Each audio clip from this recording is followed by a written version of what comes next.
That's fine. Okay, since you want to go in deep, okay, that's fine. That's fine. Because you know who else about to go in?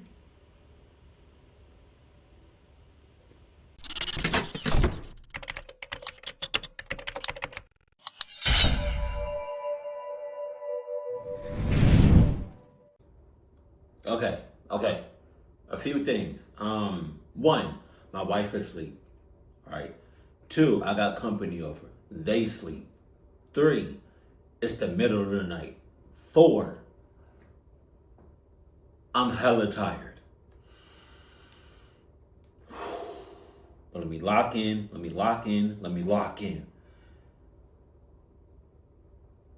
Let's do this. Sup? Go.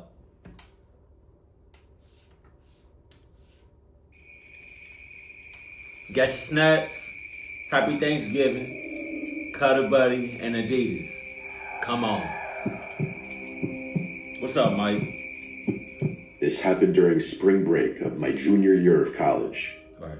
Me and my three closest friends, Kevin, Ali, and Seb, decided to go car camping. Sus. Colorado. We'd been doing these trips together since freshman year, but we were all pretty broke that semester. So we went with dispersed camping instead of paying for an actual campground. So y'all are seniors, but y'all been doing this clock shit since y'all were for years. That's what you're saying. And nobody said nothing. Nobody spoke up about how clock camping is. I found this spot on one of those camping apps that showed free sites. It was somewhere outside of Buena Vista, tucked back on this forest service road that seemed to go on forever. The four of us had done enough camping together that we knew what we were doing. We got there around late afternoon and found this clearing near what looked like it used to be a creek bed. It was completely dried up, but you could tell water had run through there at some point. The area was pretty isolated. We didn't see any other campers or even tire tracks from recent visitors. It was honestly perfect for the kind of vibe we were going for. We set up our tents in a loose cluster, maybe 15 feet apart from each other. Nothing fancy about the arrangement, just wherever the ground looked level and didn't have too many rocks. I don't even remember what we did that night. Probably just drank a few of the beers we brought while playing cards.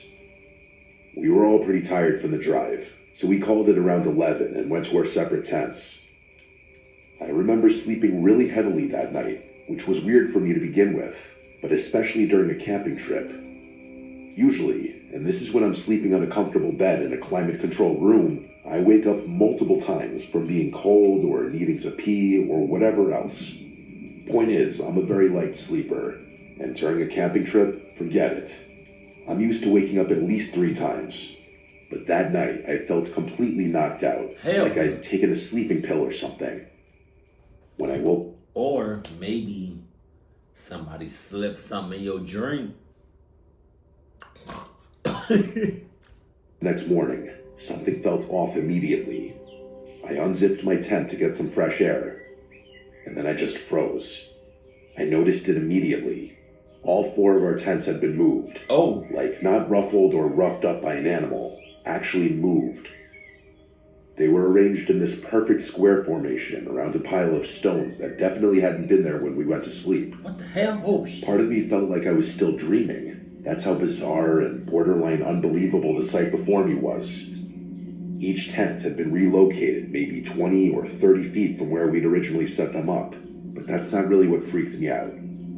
The stakes... I'm not gonna lie. That part would have freaked me out. If I know for sure, for certain, this is where I'm sleeping. This is where I'm staying at. For sure. Like I know the exact coordinates, longitude, latitude. And I wake up 30 feet away from where I know I was. That's gonna freak me out. Still perfectly secured in the ground, and nothing inside any of the tents had been disturbed. My sleeping bag was exactly how I left it. My phone was still plugged into my portable charger, and all my other gear was in the same spot. Nothing was missing from my tent, which I checked double-checked and triple-checked. I thought I was going crazy. I yelled to wake up my friends.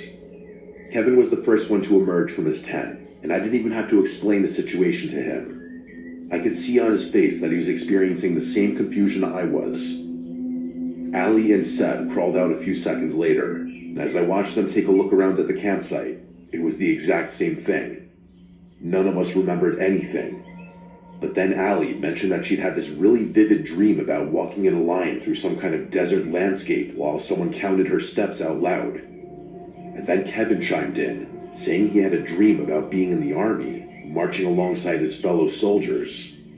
Seb didn't remember having a dream. Yeah, but then I also had a dream about me beating the hell out of all of y'all. Because all of y'all sus, all of y'all in cahoots, and all of y'all sus-hoots. Neither did I. But we found it odd that both Allie and Kevin had eerily similar dreams. The vibe between the four of us was really weird, but hard to describe. It was almost like we were reading each other's minds. It's kind of hard to express the feeling, but it really did feel like we were more connected than we had been the night before, but in a bad way. I remember looking back and forth between them, trying to figure out what it was that I was feeling around me. The best way I could think to describe the feeling was cluckness. You can feel cluckness in the air. Why'd I say it like that? Air. You can feel cluckness in the air. Yup, that's what you feeling. What it would have felt like if there was a fifth person watching all of us, who was also part of all of us. We examined the campsite a little more carefully, looking for clues or anything that would help us piece together what happened. At first, Kevin suggested that maybe we had just gotten really drunk and forgot about what we did the night before, but this theory was shattered in about 5 seconds. We found these drag marks in the dirt leading from where each tent had originally been positioned to where they ended up. The weird thing was, the drag marks stopped about 10 feet short of each tent's final location, like someone had dragged them part way and then lifted and carried them the rest of the distance. The pile of stones in the center was even stranger.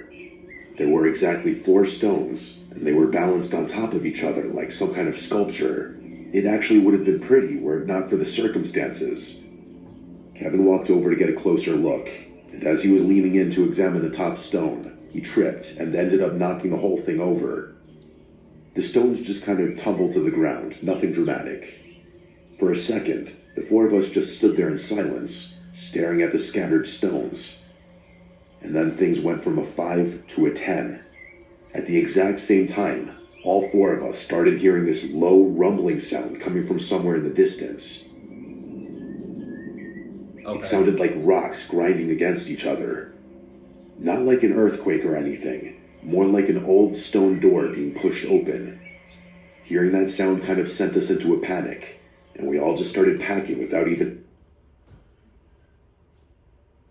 A panic? It sent y'all into a panic? It sent you into a panic. It sent you into a panic. Apparently not a haul ass type of panic. A kick rocks type of panic. Run like the Flash type of panic. Run like this type of nigga.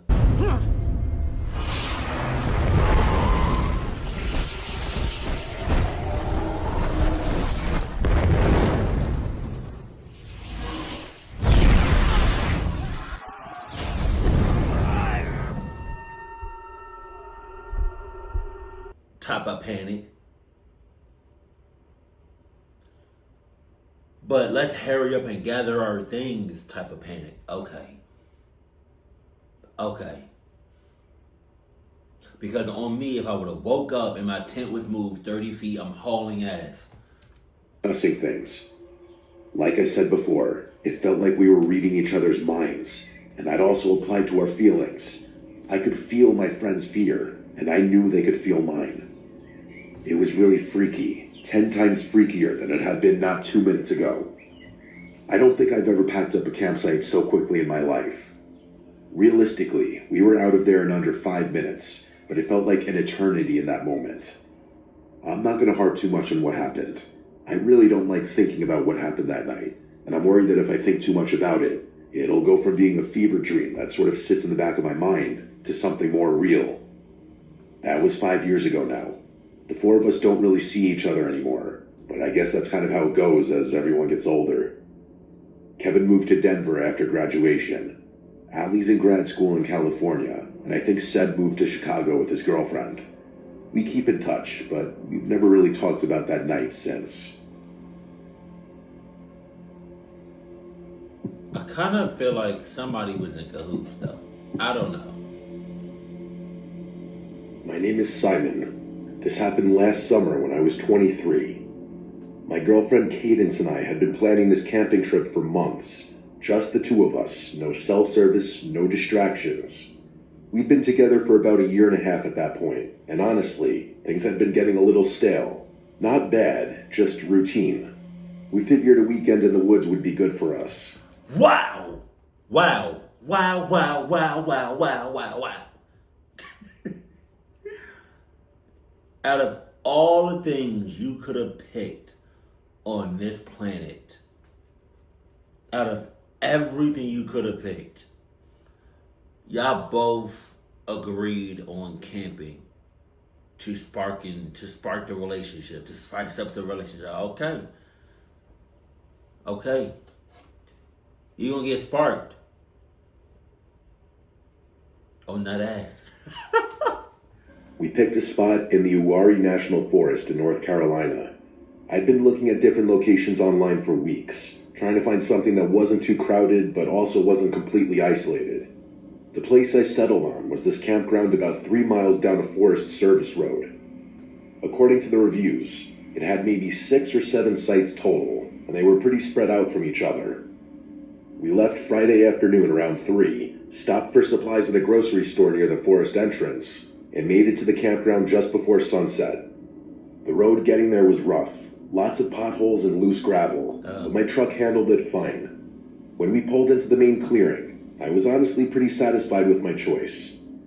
There were a few picnic tables scattered around, a couple fire rings, and the sites themselves were tucked back into the trees enough that you'd have some privacy.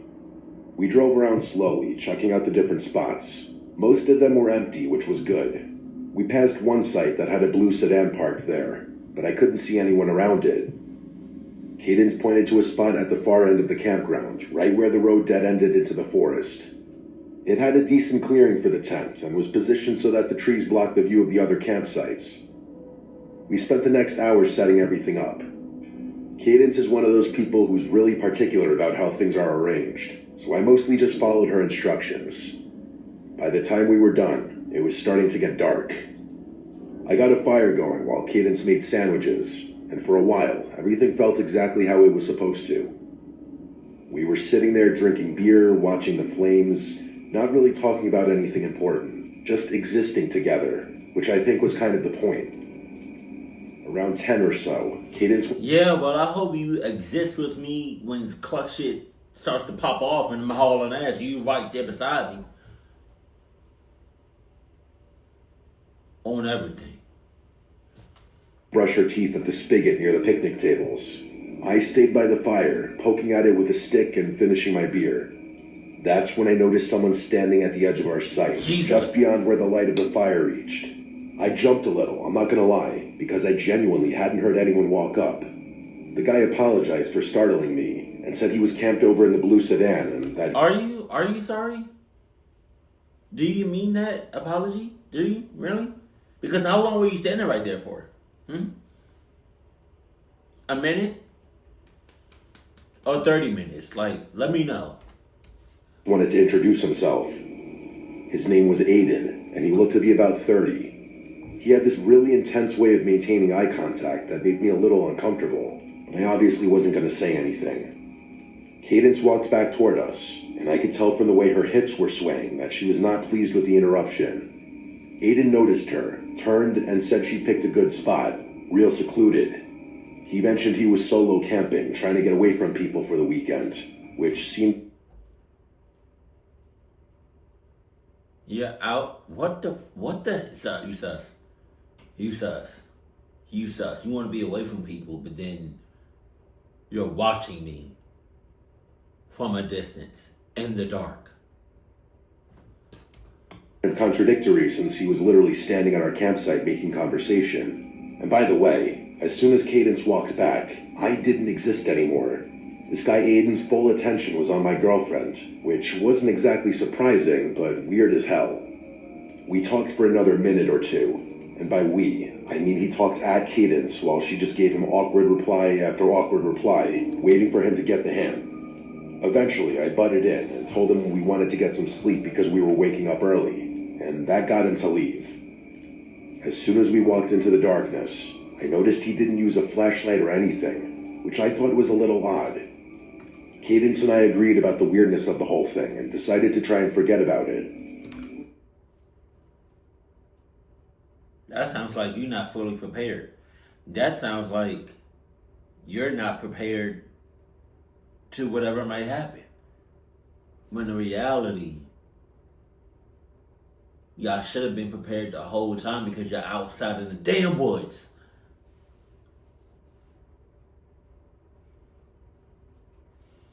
You need to have the Adidas strap, Adidas, boom, boom, grenade, bazooka, ha, bah, the AK-47, Adidas sponsored, and most importantly, well, second to last, Adidas shoes, and the most important is the Adidas blood. Shoes. We stayed up for another hour or so, then put out the fire and went to bed. I don't remember falling asleep, but I do remember waking up. What? The moment I woke up, I realized something was wrong. It took me all of 3 seconds to realize I had woken up to voices somewhere in the distance. It sounded like two people having a conversation somewhere near our campsite. I looked over and saw Cadence fast asleep, and that's when the guardian instinct in me kicked in. I didn't freeze or cower in the tent, but rather actually went out to investigate. I unzipped the tent as quietly as I could and poked my head out. The voices stopped almost immediately, like they had heard me, even though I thought I was being dead silent. As quickly as I could, I grabbed my phone and turned on the flashlight, shining it around our campsite. But whoever had been there had either already left, or was further away than I initially thought. Eventually, I went back inside the tent and tried to go back to sleep. It was a public campsite after all. People stay up really late on camping trips, so I didn't think it was anything threatening. I just hoped whoever had been out there got the hint to have their 3 a.m. talk somewhere far away from where I was trying to sleep. I didn't bother mentioning it to Cadence the next morning. I didn't really see the point in stressing her out over nothing. We spent most of the day hiking, which was a lot of fun and a decent workout, honestly. As the sun started to go down, I went to grab more firewood from a pile we'd made near the truck. That's when I noticed something on the windshield. It was a napkin, folded in half and tucked under the wiper blade. I pulled it out and unfolded it, and I was shocked to discover that it was a note. A note saying, "You should move your tent." I obviously wasn't going to keep that to myself, so I showed Cadence the note and told her what happened the night before. When she saw the note, she immediately asked if it was Aiden. I said, I guess so, because who else would it be? And as the two of us were discussing... Or it could have been his friends, or his family, you know, or spouse, or kid. You don't know who he got with him, you know. It could be him. Or it could be some other cluckies that's associated with him. What to do next? Obviously more than a little freaked out, as if on cue, who walks up but Aiden? He was wearing the exact same getup as the day before, and looking at him filled me with a mix of rage and fear. The rage won, and I told him he needed to stop just walking up like that, more aggressively than I probably should have. I was 100% convinced he was behind the note and the talking for the night before, and I wasn't going to let him think that he was fooling me. He said sorry in a gruff voice and said he was just checking up on us. What? Before I could respond, Cadence asked him why he'd need to check up on us, and actually said something that really surprised me. He told us he didn't want to freak us out, but that he was surprised to see people as young as we were at the campsite. Okay, like, you, again, saying that you got cluck intentions. Point blank period. You got cluck intentions. Because what do you mean you went to go camping because you wanted to get away from everybody, but then it's like you're stalking us. Like, what the? You're on some clock shit. You're on some clock shit. You're on it. Like, white on rice. Like, back pockets. He said that there was a bunch of weird stuff that had been known to occur around here. Freaky stuff. Like you? He said he'd found deserted campsites deep in the woods, signs of people, belongings, and other weird things. I didn't really trust a word he was saying, but he said it so matter-of-factly that part of me thought he was being genuine. He went on to say that he heard people walking around his car the night before, so he was going to cut his trip short and go home before the sun set. Then he advised us to do the same. At that point, I wasn't going to argue, and it's not like Cadence wanted to stick around either, so we all started packing our stuff. It was pretty stressful, being as the sun was already almost set to begin with. I could tell Cadence was starting to freak out because her hands were shaking as she was putting stuff in the car, and I tried my best to calm her down, but I wasn't feeling great about things either. We finally finished getting everything in the car, and I started pulling out without another word.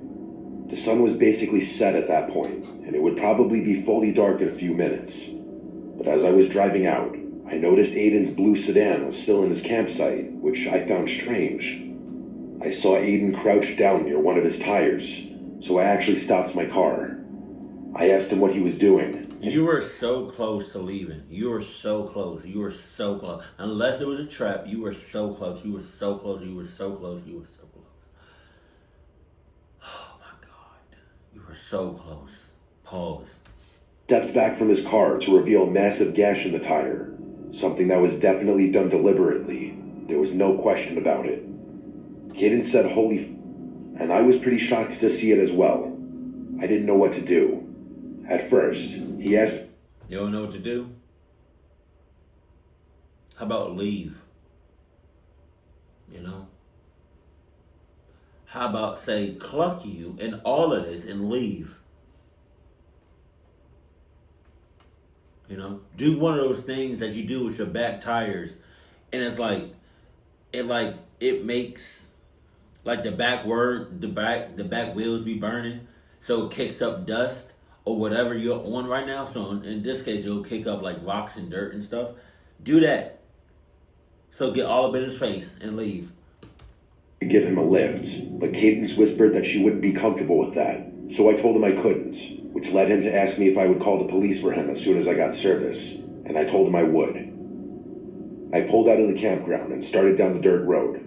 My headlights were on full blast. We were maybe 100 yards down the road when I glanced to my right and saw them. There were 3 figures standing in the woods, maybe 30 feet off the road. They weren't moving, and it didn't look like they were trying to hide either, almost like they wanted to be seen. I only saw them for a split second, but I was 100% sure they were people, and Cadence noticed them as well. My foot instinctively hit the brake. I don't even know why. Maybe some part of me thought I should go back and warn Aiden. What? Or maybe I was just trying to process what I was seeing. What? But before I could think it through, Cadence grabbed my arm and screamed at me to drive, like a genuine scream. So I did. Cadence didn't say anything the entire way back to the main highway. As soon as I got service, I pulled over and called 911. I told them everything, and the dispatcher said they'd send someone to check on him. We never heard back from them. I wasn't really expecting to, but I had this sick feeling that something really wrong happened to Aiden, and that I was partly to blame. Cadence tried to reassure me that he was in on the whole thing, which is a possibility, but I think that's just a way to cope more than anything. Either way, this is still something I think about from time to time. Either way, Aiden was a clucky, will always be a clucky, and he tried to cluck y'all up. Front, back, all around. Up, so this down. was 2 Mays ago. I was 28 at the time, working remotely as an IT consultant out of Bozeman. What? The job wasn't anything special, but it paid okay, and being able to work from anywhere in the world was a huge plus for me. Unfortunately, I was going through kind of a rough patch at the time.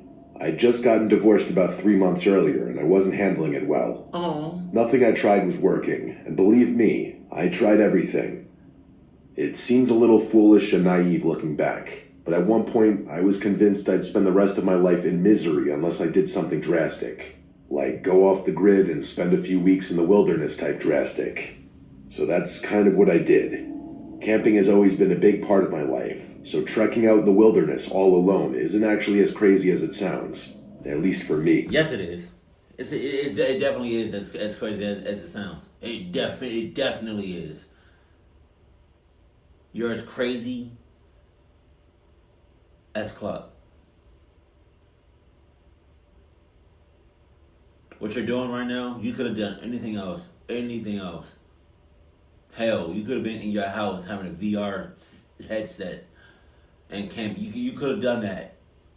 But nah, you could have went in your backyard and camped. But no, you want to go 3,000 miles away from, some civilization. Okay.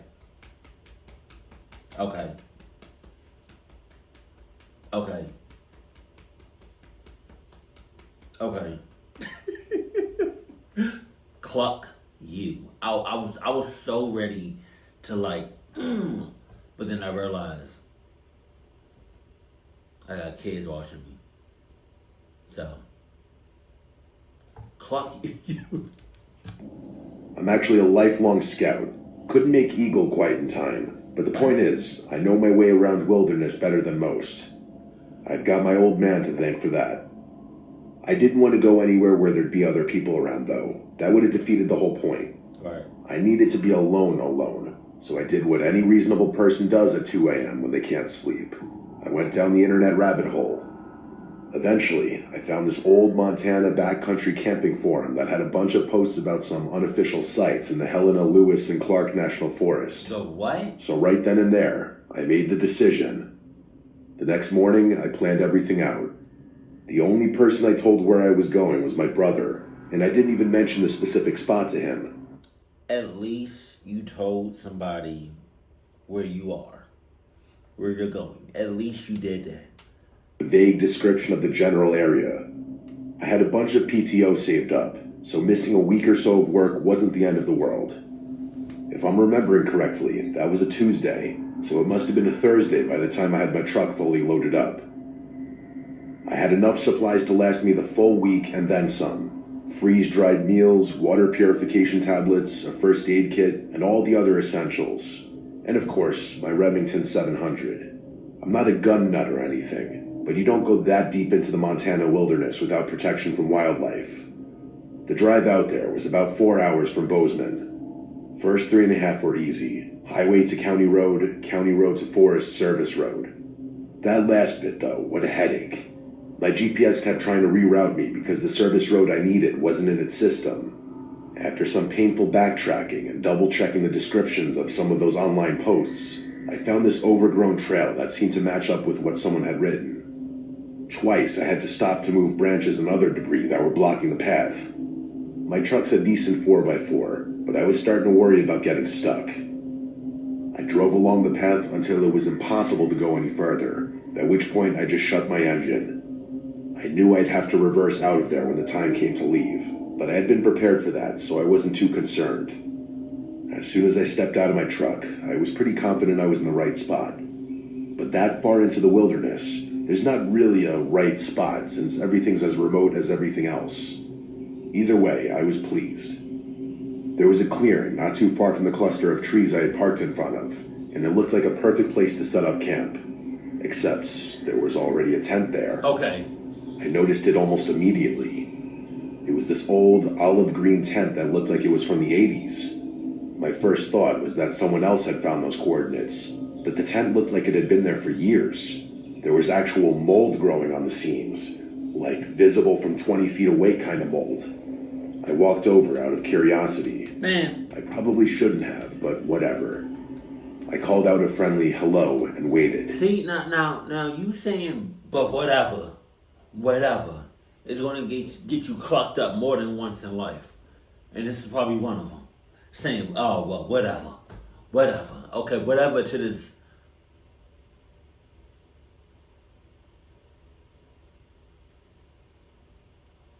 Cluck I'm about to do to you. There was no response. The zipper was partly open, so I just unzipped it the rest of the way. Come on, y'all. And let me tell you, the smell in there was god-awful. Come on. It smelled like something had died inside. The stench was unbearable, but I was in too deep and was too curious to just walk. Are you serious? You're really about to go in deeper? You're going in deeper. That's fine. That's fine. Okay, since you want to go in deep, okay, that's fine. That's fine. Because you know who else about to go in?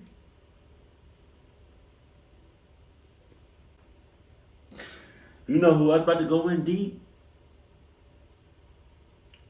Them cluck asses that's all around you.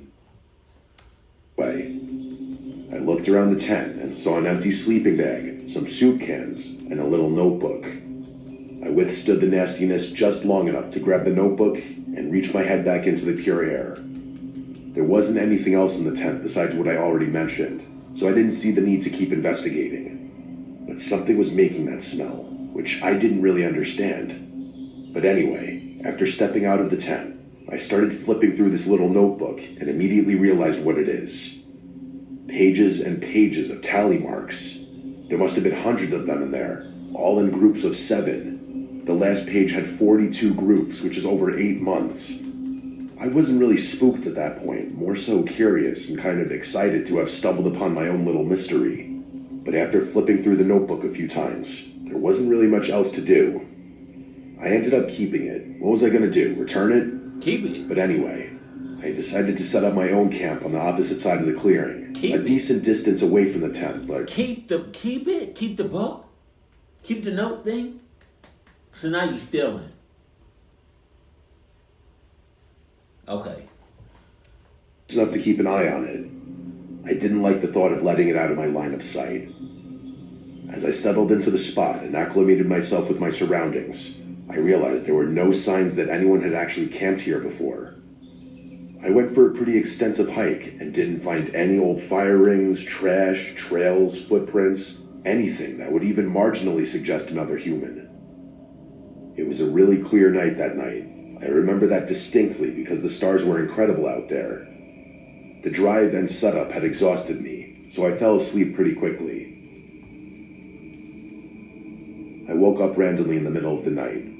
I had no idea what time it was, but I knew for a fact I didn't wake up to nothing. I'm a very heavy sleeper, even out in the wilderness, so I knew something was wrong. I froze in the dark and listened, trying to hear for an animal or whatever else could have woken me up. And after about 30 seconds, I heard it. Whispers. It sounded like 2 or 3 different voices, and if I had to guess, I'd say they were maybe 20 feet from my tent. They were having some kind of conversation, but I couldn't make out what they were saying. I was so freaked out I started sweating. When you go that deep in the wilderness to be alone, the last thing you're expecting to stumble upon is another person, let alone multiple people. It doesn't sound like the scariest thing per se, but in the moment I was terrified.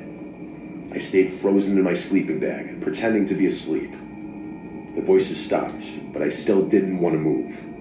And after a few seconds, I started hearing footsteps around my tent. I realized whoever was out there was circling my tent, the way an animal might. Instinctively, my hand went straight to my rifle, which turned out to be the correct decision because not 2 seconds later, someone started yanking on my tent zipper. When it didn't budge, thanks to the clips I put on, they pulled back. I had my rifle aimed directly at the tent flap, and a very strong part of me wanted to just fire right then. I was expecting the person messing with my tent to just leave, but no. They started scratching the flap like they were trying to cut their way in. Okay. And that's what sent me over the edge. I spoke up, saying I had a gun and to back... So we all know that on Earth, there's more water than land. That's not true. How so? There's more land under the water.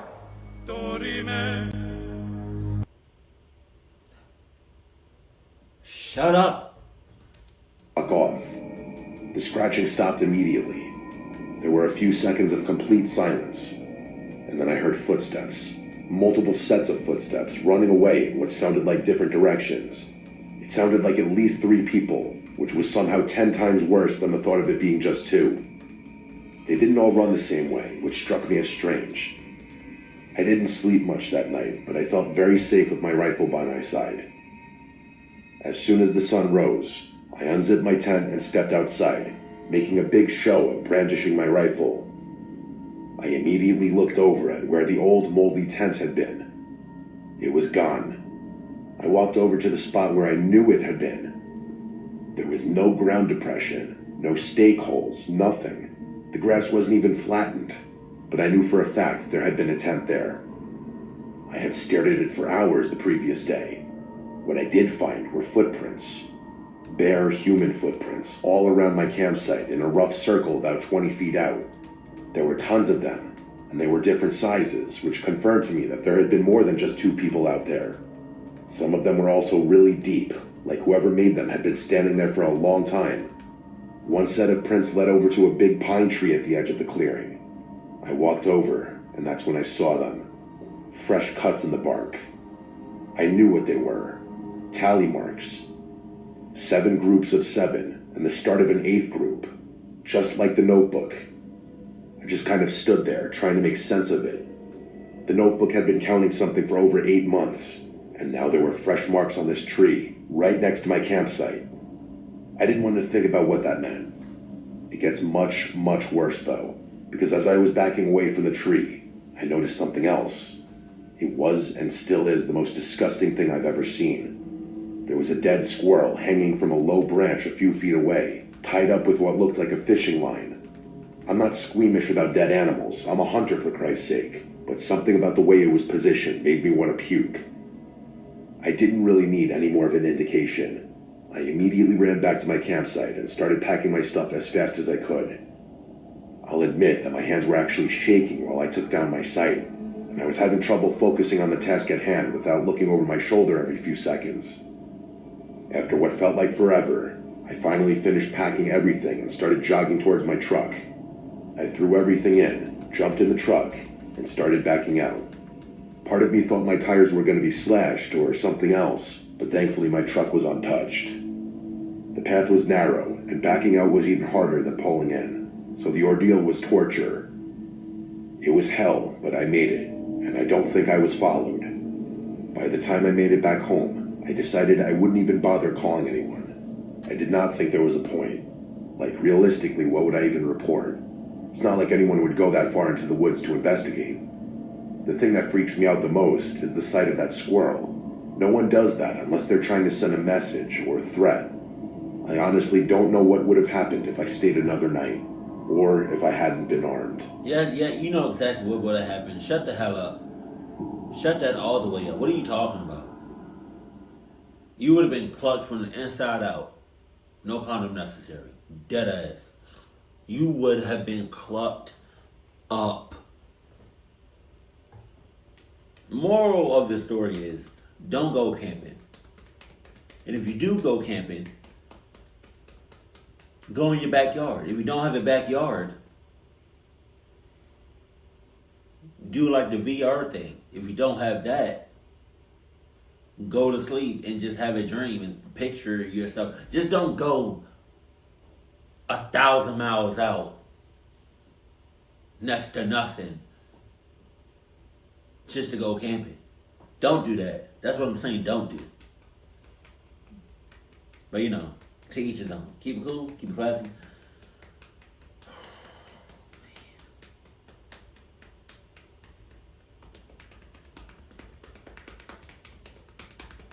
Oh my God. And I love you. Stay happy. My family.